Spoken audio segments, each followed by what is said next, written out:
Hello historians, welcome to Decoding the Test and our last look at World War I. As always, I would want you to know much more about the Great War.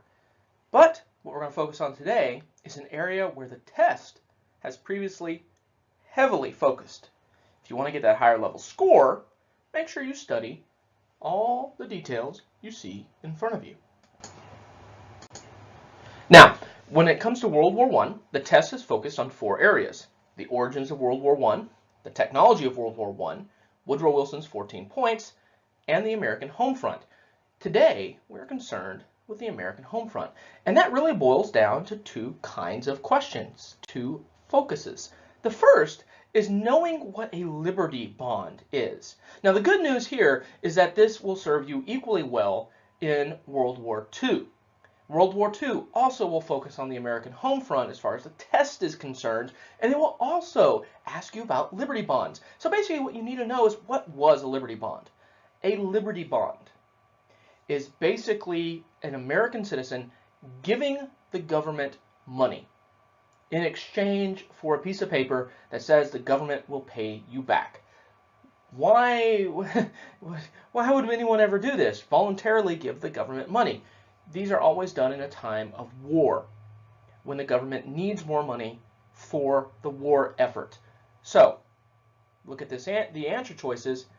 Answer choice D, people to help finance the war. This is intended to persuade you to buy Liberty Bonds so you can help finance the war. As long as you can identify what a Liberty Bond is, what its purpose was, you should be good to go. Now, the next kind of question I've seen is much more difficult. I think of all the various tests I've seen in the past, this is one of the harder questions. And I would expect you might get this as well, something similar to this. Not this exact question, but something similar. What you see here is Lady Liberty, and someone is taking the torch of Lady Liberty. And then there's a question mark on the sleeve. Who is taking Liberty's torch? Who is taking America's liberties, in other words? Now, the question tells you that this is occurring during 1917, so right off the bat, you needed to know the years America is involved in the First World War. Without this being part of a World War I video, you might just be lost. You needed to know the dates. 1917, it's the middle of World War I. America has just gotten involved. Okay.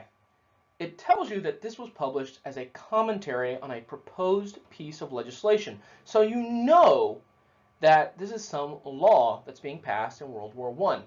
That should narrow things down. There's only one law that we discussed that is passed in World War I, the Espionage Act of 1917.